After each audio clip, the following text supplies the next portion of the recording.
Vous êtes des millions de personnes à nous suivre un peu partout ici en Guinée et à travers le monde. Mesdames et messieurs, bonsoir. Merci de choisir Espace TV pour vous informer et bienvenue dans cette nouvelle édition dont voici les principales articulations. À la une de l'actualité, journée de tension ce mercredi dans plusieurs quartiers de Conakry. Des violences qui se sont soldées par la mort d'une dizaine de personnes dans la commune de Ratoma. On parle également de nombreux blessés. À suivre les précisions dans ce journal avec notre reporter Antoinette. Et puis, le gouvernement a aussi réagi aux violences enregistrées ce mercredi dans la capitale guinéenne.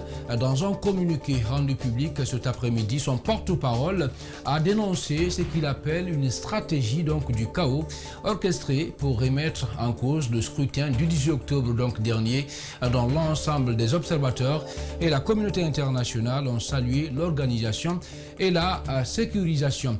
Et cette vidéo de l'armée guinéenne qui suscite une avalanche de commentaires et de réactions sur les réseaux sociaux en Guinée. Une vidéo montrant des hommes en uniforme manipulés deux corps de leurs semblables.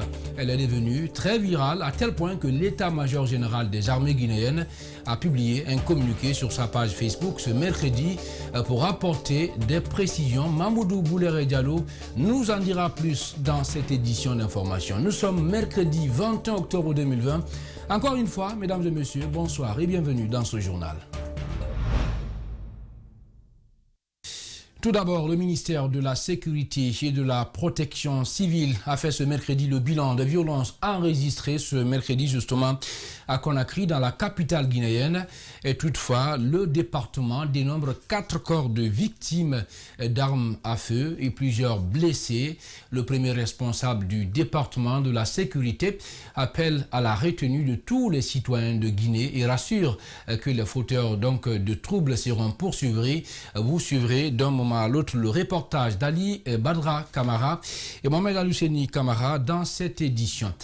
Les violences post-électorales se sont poursuivies, je vous le dis au sommaire, ce mercredi sur l'axe Le Prince, ici même à Conakry, après la proclamation des premiers résultats partiels par la Commission électorale nationale indépendante. Des jeunes manifestants étaient encore ce matin dans les rues. À Wanidara, Koza et Anko 5, c'était le sauve qui peut, comme vous allez le voir dans un instant. Les jeunes manifestants échangent des pierres contre des gaz lacrymogènes par tous les moyens. La police a tenté de rétablir l'ordre public, mais pour l'heure, la tension restait toujours vive. La circulation était paralysée tout au long de la journée. Boutiques et magasins sont restés fermés. Et je vous propose de suivre cet élément. Ces événements se déroulent entre 10h et 11h en fin de matinée.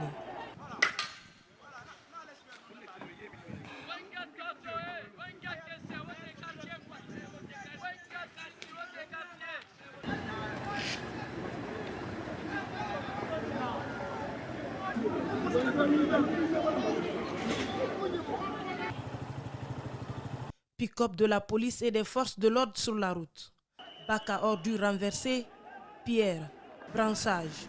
Le jour est clair, la première scène de tension post-électorale entre les ronds-points de Koza, Wanindara et Bambeto, quartier populaire du nord de Conakry. Les jeunes dont l'âge varie entre 15 et 25 ans se lancent des pierres avec les forces de défense et de sécurité. Quelques minutes après, les tensions montent. C'est le sauve qui peut.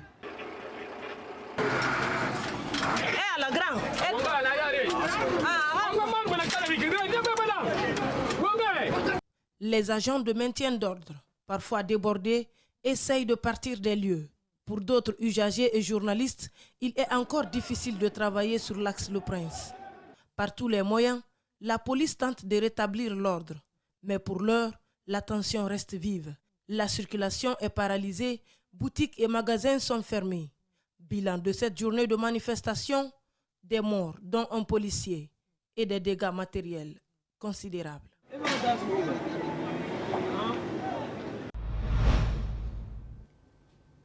Et puis, la préfecture de Mamon aussi était en ébullition ce mercredi 21 octobre. Des jeunes mécontents des résultats provisoires proclamés hier soir par la Commission électorale nationale indépendante sont massivement sortis, barricadés les routes et brûlés, même des pneus usés. Les agents de maintien de l'ordre ont tenté donc depuis la nuit dernière pour rétablir l'ordre en vain. Retour sur cette journée mouvementée avec cet élément de reportage signé Yaya Bari. La tension est montée d'un cran ce mercredi à Mamou, 72 heures après le scrutin du 18 octobre. Tout est parti de la publication mardi soir par la CENI de quelques résultats provisoires donnant le président sortant Alpha Condé vainqueur dans certaines communes de Conakry. Qualifiant ces chiffres de faux, des groupes de jeunes mécontents sont sortis la nuit, barricader la route à l'aide de gros cailloux et des troncs d'arbres. D'autres se sont accaparés des poubelles et de l'huile de moteur pour déverser sur la chaussée. Ce matin, le mouvement s'est aussi répandu dans tous les quartiers réputés chauds, Madina Siri, Orefello, Almamia, Petel et Tambassa. Pour ces jeunes, pas question que leur victoire soit volée. On est là juste parce qu'on voit ce que l'État est en train de nous faire. Nous, on est des jeunes, on en a besoin de faire évoluer la Guinée. On ne veut pas que la Guinée soit retournée encore comme les années 1900 et quelques. Bon, on n'en a pas besoin de cela. Franchement, c'est parce qu'on a entendu encore des résultats que le CENI a commencé à donner à la télévision et c'est les radios. Donc, franchement, ça nous fait très mal. On est sorti juste pour ça, monsieur. Bon, on n'a pas estimé le jour, mais franchement, tant que l'État n'arrive pas à nous faire satisfaire, on est sur cette rue. Déterminés à se faire entendre, ces jeunes manifestants étaient souvent repoussés par des agents du maintien de l'ordre qui faisaient usage de gaz lacrymogène et quelques tirs de sommation. Dans ces accrochages qui ont duré toute la journée, plusieurs cas de blessés ont été enregistrés dans les rangs des manifestants, mais aussi des forces de l'ordre. Alors que les résultats de la présidentielle du 18 octobre 2020 sont attendus par les Guinéens, des heurts ont éclaté aussi dans les rues de la quasi-totalité de la banlieue de la ville minière de Sangaridi ce mercredi. Une manière pour les militants de l'Union des forces démocratiques de Guinée est de soutenir leur candidat, en l'occurrence Cellou Dalein Diallo, auto-déclaré officiellement, en tout cas par son parti, vainqueur du scrutin du 18 octobre dernier. Et suivez ce propos recueilli par Kadjali Diallo.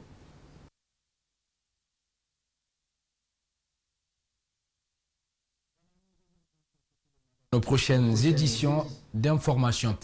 La commission de centralisation a bouclé ce mardi 20 octobre 2020 les travaux de comptage de voix obtenus par chaque candidat à la présidentielle du 18 octobre 2020. Selon le président de la CEPI de Boké, la préfecture de Boké totalise 577 bureaux de vote. Et ces résultats provisoires ont été donc publiés ce mercredi par le président de la CEPI à l'absence des représentants des partis politiques en lice, Fodé Oumar Kamara et Salifou Lifo Sissé nous signent ce reportage. Suivez. Nous sommes à Boké où la centralisation des procès-verbaux vient de prendre fin. Ici, ce mercredi même, le RPG Arc-en-Ciel vient en tête avec 51%, suivi de l'UFDG avec 49%. L'annonce a été faite par le président de la commission préfectorale indépendante CEPI. Oui, M. Abdoulaye de Kamour a eu 414, M. Ibrahim Abessila a eu 3052, M. Mamad Selou Diallo a eu 48 784, M. Mandiou Sidibé a eu 420, M. Ousmane Kaba a eu 1713, M. Abdul Kabele a eu 867 et M. Lai Suleiman Diallo a eu 428 et enfin M. Bouya Konaté a eu 271, ce qui fait un total de 112 192. À la centralisation, plusieurs procès-verbaux ont été substitués.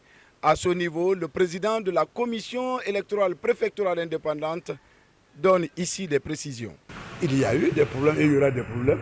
Ce n'est pas propre à Boké, c'est partout et il y aura des problèmes bien sûr.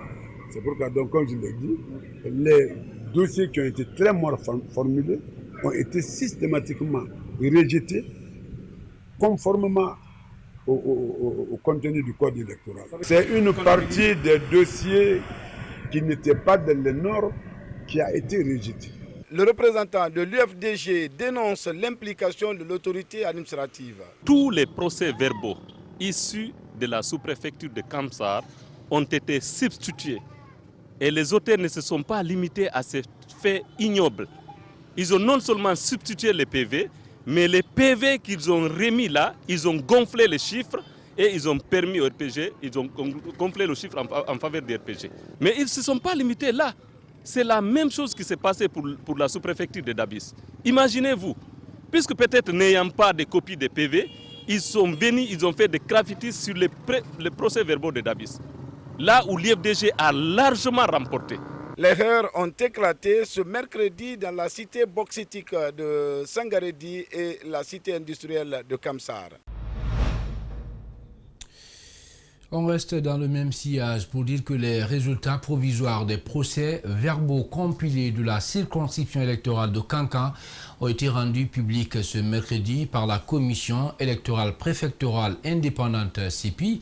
Le RPG Arc-en-Ciel occupe la tête de liste avec 89% des voix et suivi de l'UFDG avec 6,8%. Et le bas de l'échelle reste occupé par le parti RGD d'Abdoulkabel Kamara qui n'a obtenu que 0,12% des voix. Alpha Omar Koïta nous signe cette correspondance depuis Kankan. 2 jours après le scrutin présidentiel du 18 octobre dernier, la commission préfectorale indépendante CEPI a rendu public ce mercredi les résultats provisoires des différents procès-verbaux compilés de la circonscription électorale de Kankan. Sur les 279 934 inscrits répartis dans les 787 bureaux de vote, 249 774 se sont acquittés de leurs devoirs civiques avec 5 973 bulletins nuls et 243 801 suffrages valablement exprimés, soit un taux de participation de 89%. Des résultats qui ont donné une majorité écrasante au professeur Alpha Condé, candidat du RPG Arc-en-Ciel avec 215 728 voix, soit 88,49%. Suivi de l'UFDG de Selouda Lengiallo avec 14 827 voix, soit 6,8%. Du PADES de Dr Ousmane Kaba avec 7 670 voix, soit 3,15%. Du MND de Ousmane Doré avec 1403 voix, soit 0,58%. Du FAN de Makale Kamara avec 735 voix, soit 0,30%. Du Pacte de Makale Traoré avec 666 voix, soit 0,27%. Du PLP de Laï Suleiman Gallo avec 660 voix, soit 0,27%. De l'AFC de Mandiouf Moro Sidibé avec 516 voix, soit 0,21%. Du parti UDIR de Bouya Konaté avec 480 voix, soit 0,20%. Du parti NGR d'Ibrahima Abe Silla avec 457 voix, soit 0,19%. Et le bas de l'échelle est occupé par le parti RGD d'Abdoul Kabel Kamara avec 295 voix, soit 0,12%. Voilà la correspondance donc de Alpha Oumar Koïta. Et puis, l'Union des forces démocratiques de Guinée a présenté ce mercredi à la presse ses résultats et ses systèmes de collecte de données et de remontée des chiffres.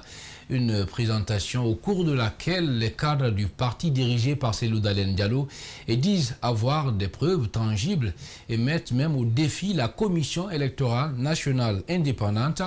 Ils ont également fait un appel à l'issue de l'exercice d'application aux autorités et de respecter l'expression de la volonté populaire. Et Djibril Ba nous signe ce reportage. L'UFDG, par le biais de cette projection, montre encore une fois les preuves de sa victoire et demande une comparaison des procès-verbaux avec la Commission électorale nationale indépendante. Je mets au défi la CENI, de se mettre avec nous pour qu'on fasse une comparaison des PV que nous avons avec les PV qu'eux ils disposent. Je mets au défi la CENI de faire ce même exercice, de prouver à la face du monde qu'elle peut disposer des PV de bureau de vote et qu'elle est en mesure de pouvoir les présenter au C'est lui qui a le plus piloté l'élection, c'est l'administration et non la CENI, affirme Aliou Condé. Convaincu d'une organisation faite à l'interne, les responsables ont dit avoir déployé 32 800 personnes qui, autant que faire se peut, scannent et remontent les procès-verbaux. Au niveau de tous les bureaux de vote, 32 800 personnes vous avez 32 000 personnes qui devaient aller comme représentants au niveau des bureaux de vote. Il y a un titulaire et il y a l'autre qui était le suppléant. Et leur rôle, c'était justement de travailler au niveau des SMS. Dès qu'on clôture le bureau de vote et qu'on fait le dépouillement, ils devaient tout de suite saisir les données au niveau de ce bureau de vote pour le faire remonter. Et ces données ne venaient pas en Guinée, ça allait hors de la Guinée. Donc, ce n'était pas possible de l'intercepter. Toutefois, l'UFDG, par la voix de son vice-président, ne s'est pas retirée du processus. Elle participe aux travaux de totalisation des résultats mis en place par la CENI. Il y a 8 enveloppes de l'enseignant qui manquent à l'appel, qui n'étaient pas sur la table. J'ai dit à la commission, c'est les présidents des bureaux de vote qui ont mandat de déposer les enveloppes fermées à la centralisation. Et c'est la CENI qui nomme ces présidents. C'est elle qui paye leur prime. Si une enveloppe rentre ouverte, normalement c'est la responsabilité de la CENI. Elle connaît l'adresse des gens, elle devait poser la question pourquoi l'enveloppe est ouverte. Pour comparer. Deuxièmement, lorsqu'une enveloppe manque, elle n'est pas déposée. Il appartient également à la CENI d'interroger le délégué de ce bureau de vote pour lui demander de porter l'enveloppe à chose. Donc, partout où l'opposition est en tête, ces enveloppes-là sont soit vandalisées, soit cachées, soit pour dire que bon, on n'a pas reçu les enveloppes-là. Et quand vous faites des calculs maintenant, le positif vient le négatif. Le clou de la présentation a été marqué par cet appel de l'Alliance nationale pour l'alternance et la démocratie qui demande aux autorités de respecter la volonté populaire. Au même moment, des violences sont enregistrées dans le pays et le chef de l'État appelle au calme et à l'apaisement dans les colonnes du site africaguinée.com.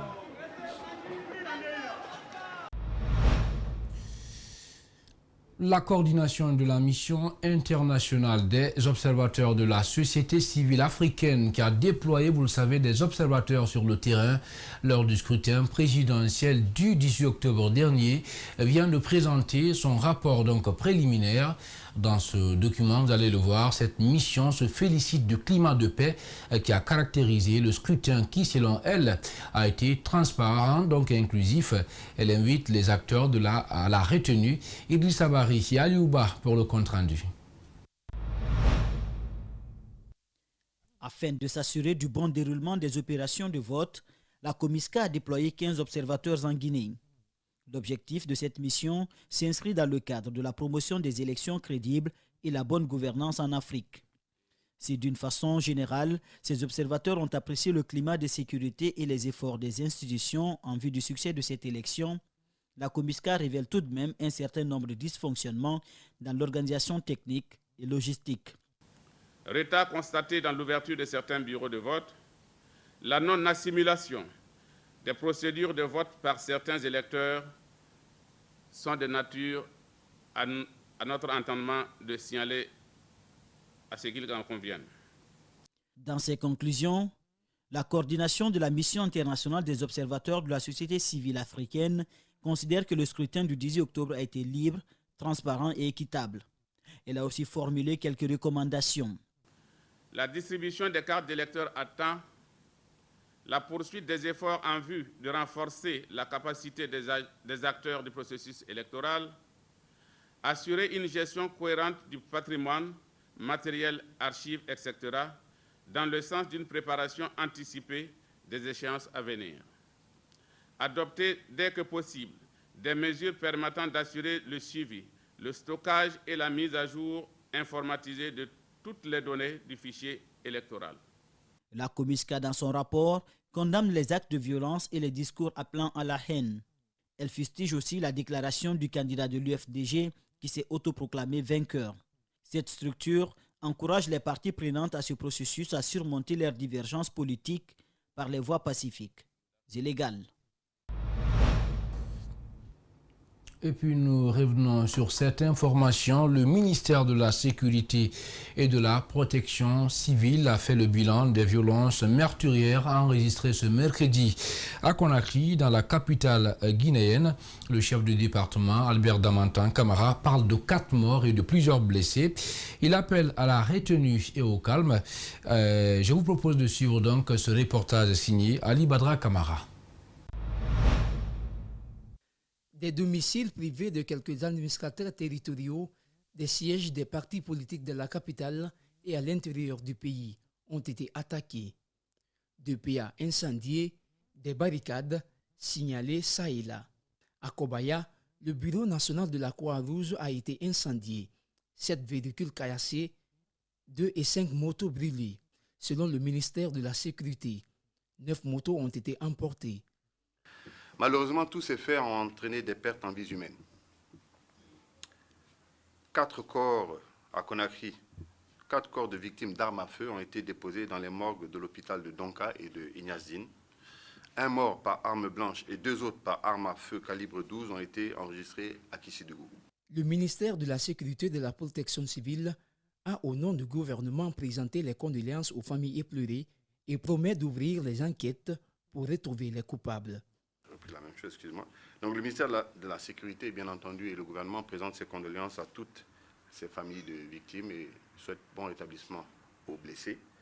Mais avant toute chose, nous souhaitons condamner fermement cette stratégie de chaos qui a été orchestrée sciemment pour remettre en cause le scrutin du 18 octobre dernier, malgré le fait que l'ensemble des observateurs et la communauté internationale ont salué son organisation et sa sécurisation. Plus loin, il appelle au calme et à la retenue. On demande, en tant que gouvernement, à tous les citoyens et citoyennes de Guinée, de quelque bord politique que ce soit, de rester calmes et on les appelle à la retenue.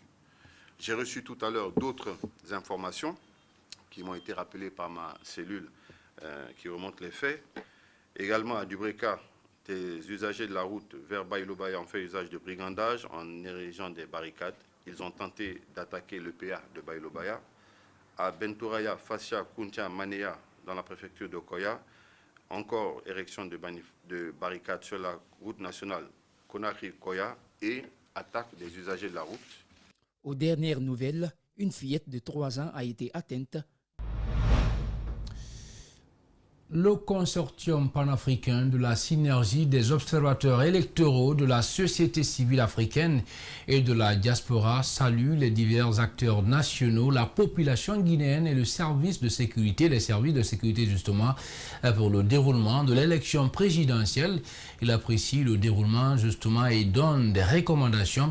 À propos, je vous invite donc à suivre cette réaction recueillie par Diana Bangoura et Ibrahima Sori Kamara. Notre dynamique en consortium panafricain de la synergie se veut avant tout de saluer cette maturité du peuple guinéen qui est sorti massivement, surtout avec toutes ses composantes de femmes, de jeunes et même du second âge pour exprimer chacune et chacun en ce qui le concerne son devoir de citoyen avec des files d'attente constatées en bien d'endroits caractérisant l'intérêt et l'engouement des électeurs. Il en est de même du constat de la donne de bonne tenue des opérations électorales qui se sont déroulées également et dans l'ensemble dans des conditions globalement satisfaisantes.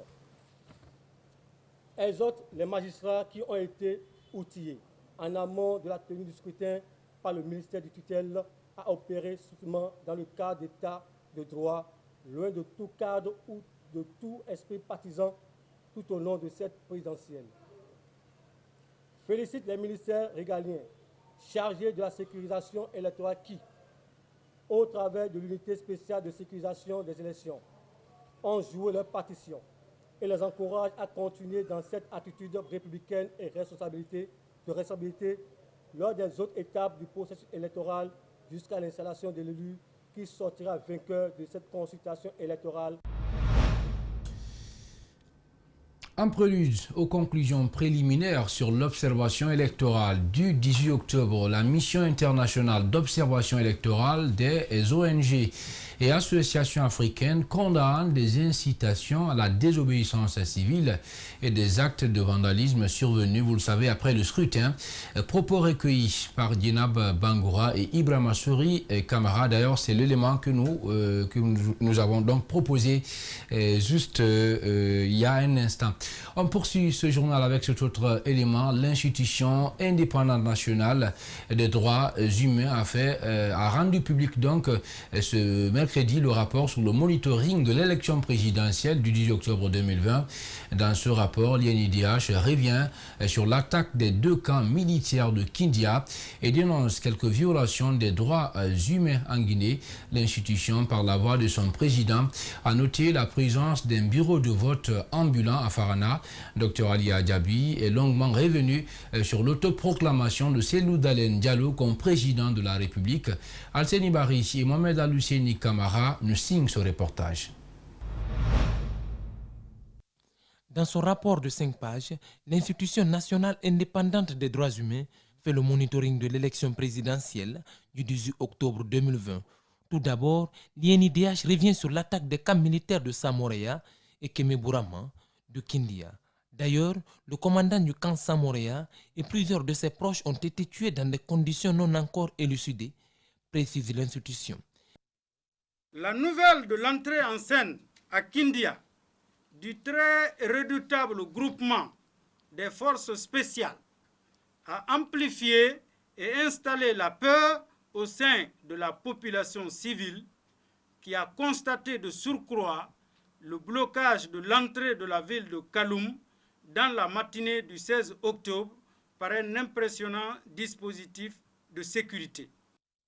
L'INIDH dénonce quelques violations des droits humains, le blocage de certains candidats ou de leurs représentants dans certaines circonscriptions par des éléments incontrôlés, la banalisation des gestes barrières et la présence d'hommes en tenue militaire et munis d'armes de guerre à Sarakoleya, Mosquée 2, Hangar, dans l'enceinte du groupe scolaire Général Lansana Conté de Kindia.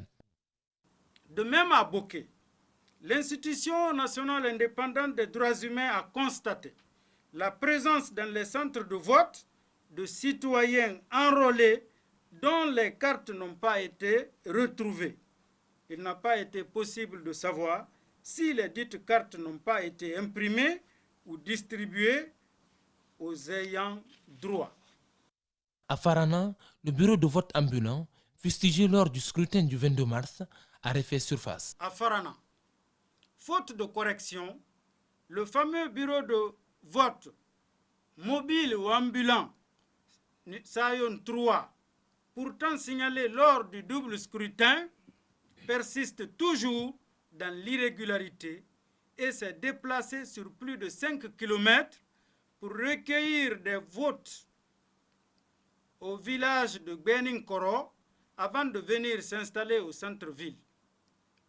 Dans son rapport, l'institution revient également sur l'autoproclamation de Cellou Dalein comme président de la République. Le 19 septembre au soir, les démons de la violence se sont réveillés avec des échauffourées entre les militants de l'UFDG, dont le candidat s'est autoproclamé vainqueur de l'élection, et les forces de l'ordre. Et de conclure qu'en dehors des irrégularités résiduelles, l'élection présidentielle s'est déroulée sans violence et dans le respect de la liberté, la transparence ainsi que des valeurs démocratiques.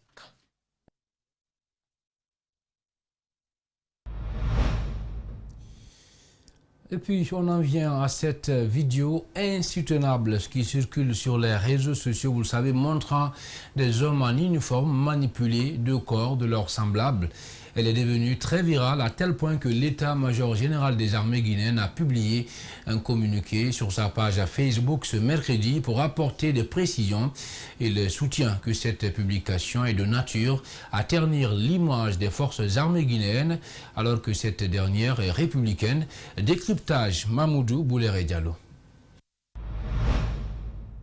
L'état-major général des armées constate avec regret la diffusion sur les réseaux sociaux des vidéos et des publications subversives visant à ternir l'image des forces armées guinéennes. C'est la première réaction après que cette vidéo dite choquante ait été visionnée par de nombreux internautes.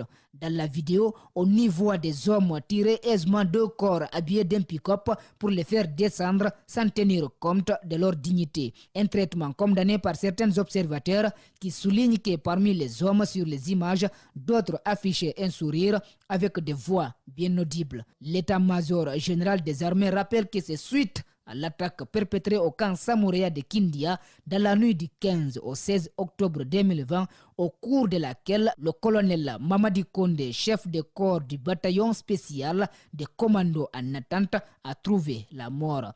Les forces de défense ont donc immédiatement réagi pour neutraliser les assaillants lourdement armés alors qu'ils cherchaient à rallier la capitale Conakry pour mettre en danger la vie des populations civiles. C'est donc au cours de cette opération d'interception qui s'est déroulée dans la préfecture de Doubreka que 2 assaillants ont été tués, de nombreux autres arrêtés sur le champ, tandis que les forces de défense, elles aussi, ont perdu un soldat lors de l'intervention, mentionne le communiqué de l'état-major.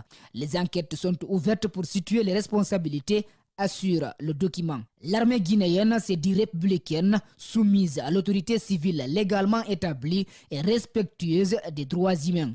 Elle se vante aussi de continuer de remplir quotidiennement sa mission régalienne de défense du territoire, des personnes et de leurs biens.